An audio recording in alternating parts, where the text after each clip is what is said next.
As ceasefire talks are being held in Doha, Israel's intensifying its war in Gaza. Earlier today, the Israeli military ordered the full evacuation of all civilians from Gaza City. Al Jazeera reports Tuesday was the deadliest day in Gaza in weeks. At least 30 people were killed in an Israeli airstrike on a school housing displaced Palestinians near Khan Younis. Most of the dead were reportedly women and children. It was the fourth Israeli attack on a school over the past 4 days in Gaza. Al Jazeera aired footage showing children playing soccer at the school at the time of the blast.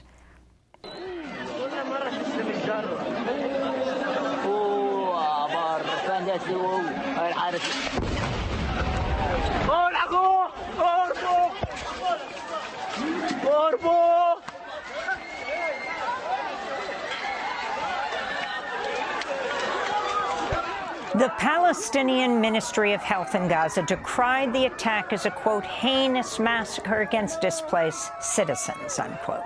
Eyewitnesses said the Israeli attack resulted in body parts flying through the air.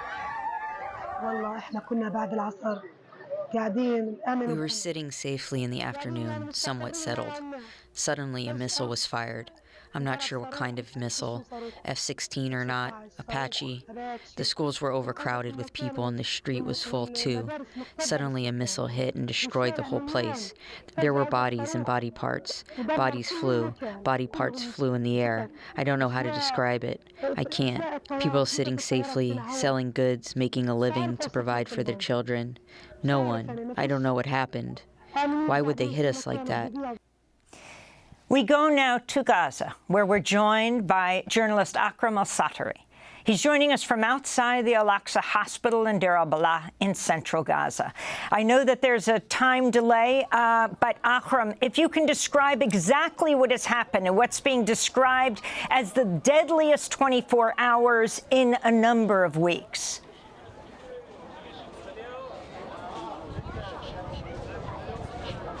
Yes, indeed, the deadliest 24 hours in a number of months rather than weeks. Heavy bombardment taking place in different parts of the Gaza Strip, including Gaza North, Gaza City, Gaza Central area, Khan Younis area, and also Rafah area. In Khan Younis, only 27 people out of 56 people who were killed in the last 24 hours were killed in that area. One shelter that was used by hundreds of families, and one area that was used by families as a shelter outside of the school were targeted by 3 missiles that brought to that heavy loss amongst them. 27 children, women, elderly people, and youth as well were killed. More than 52 other people were killed. Al-Nusayrat area also, 24 hours or so ago, witnessed a large-scale incident where around 19 Palestinians were killed and around 70 others were injured. Rafah also have been witnessing large-scale bombardment that has been taking the lives of tens of Palestinians. Gaza Central area also, besides Al-Nusayrat, Al-Burej also witnessed a targeting incident where around 9 people were killed in a heavy crowded area in the middle of Al-Burej refugee camp, where thousands of displaced people were there and were trying to secure their very basic needs amidst that very critical situation, characterizing a great deal of lack to the essential supplies for the people who are in need. So the bombardments are technically everywhere in the Gaza Strip.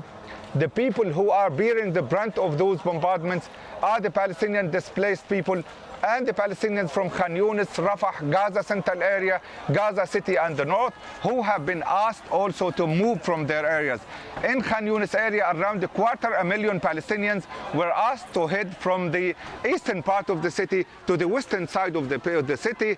In Gaza, around 300,000 Palestinians are already asked by the Israeli forces to leave the Gaza City and head south toward Deir al-Balah area and Khan Younis and Rafah. So overall tense situation that has been exacerbated by the Israeli measures followed and by the adverse development taking place, not only because of the bombardment, but rather because of the very large-scale displacement that reminds the Palestinians of the very first days of the war, and even worse than that. Can you tell us, Akram, about the reports that flyers are being dropped all over Gaza City telling everyone to leave. What exactly this means. We are seeing that the Palestinian Red Crescent has said its teams are receiving dozens of humanitarian distress calls from residents in Gaza City where the ambulances and medics are not able to enter because the Red Crescent described the intensity of the bombardment of the area. What is happening in Gaza City?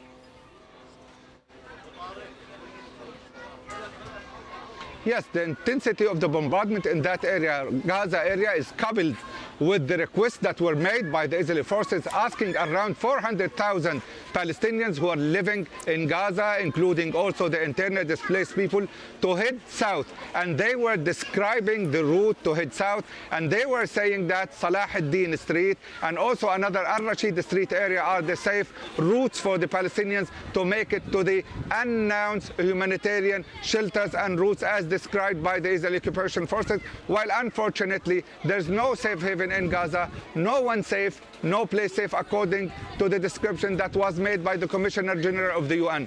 That means a new round of massive displacement is planned by the Israeli occupation forces, not only in Gaza City, where 400,000 Palestinians are staying. Piece in The Guardian describing footage broadcast by Al Jazeera showing children playing football in the school's yard when a sudden boom shook. Context and the way people were living when they were targeted, you come to a conclusion that people were just not doing anything. They were not engaging in combat activities. They were not carrying arms. They're not fighting. They're just plain people who are seeking some comfort, some rest and respite to their life amidst that ever-escalating military situation, amidst that ever-exacerbating humanitarian crisis. They were trying to play together, I mean the children. They were trying to find some time of peace when their life was targeted and they were ending up dead. And I think also most of them not only dead, but some of them are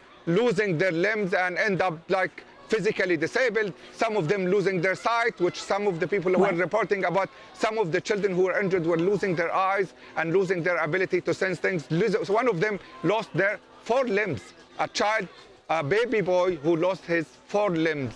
So you can imagine, and I don't think you can ever be able to imagine the level of distress that has been caused.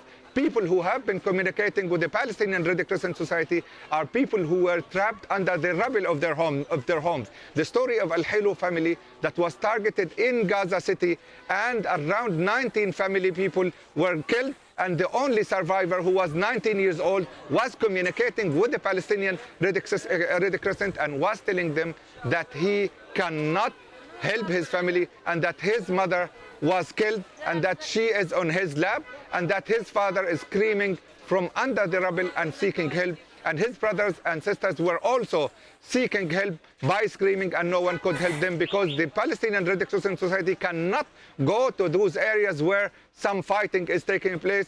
Otherwise, they would be targeted. And we have seen different incidents where the Palestinian Red Crescent Society teams were targeted, and even international organizations like the World Central Kitchen and also some other organizations, the UNRWA, were targeted, and they ended up losing some of their staff.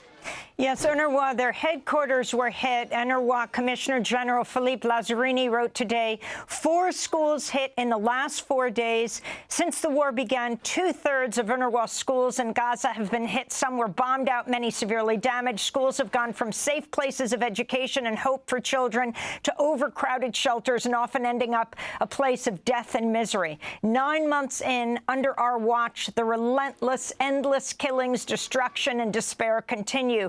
Gaza is no place for children. The blatant disregard of international humanitarian law cannot become the new normal. Ceasefire now before we lose what is left of our common humanity. Again, those are the words of the UNRWA Commissioner General Philippe Lazzarini, the Palestinian Relief and Works Agency. Your comment on the ground, Akram, and if you can also respond to whether people on the ground are hearing about the negotiations that are taking place, well, it was in Cairo, now in Doha, around a ceasefire.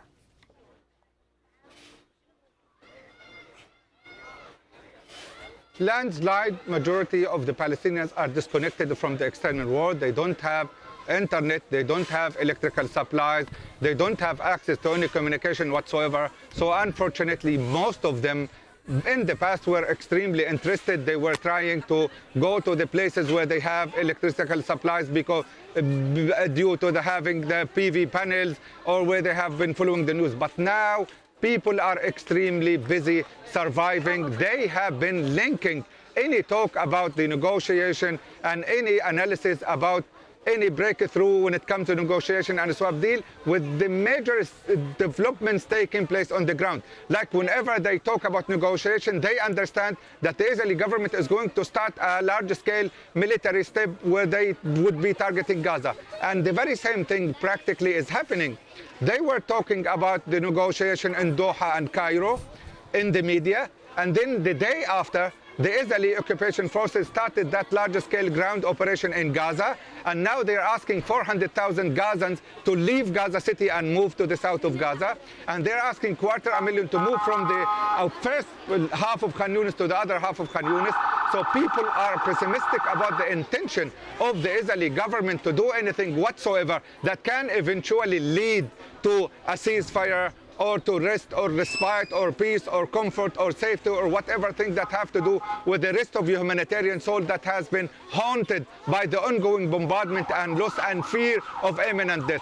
So Palestinians are struggling. Unfortunately, most of them don't have access to the internet, so they cannot continue following the news about the developments, but they have been seeing the developments with their own eyes. I believe the ones who were killed in Khan Younis, the 27 family members, and also the 52 others who were injured in a shelter that was supposed to be protected according to the international law and UNRWA facility, they fully understand now that it is just a talk till something tangible happens, till some safety, sense of safety happens to them, until they can retrieve some normalcy to their life. The statements that are made by Commissioner General of the UNRWA are appreciated by the Palestinians. They have been seeing the UNRWA struggling for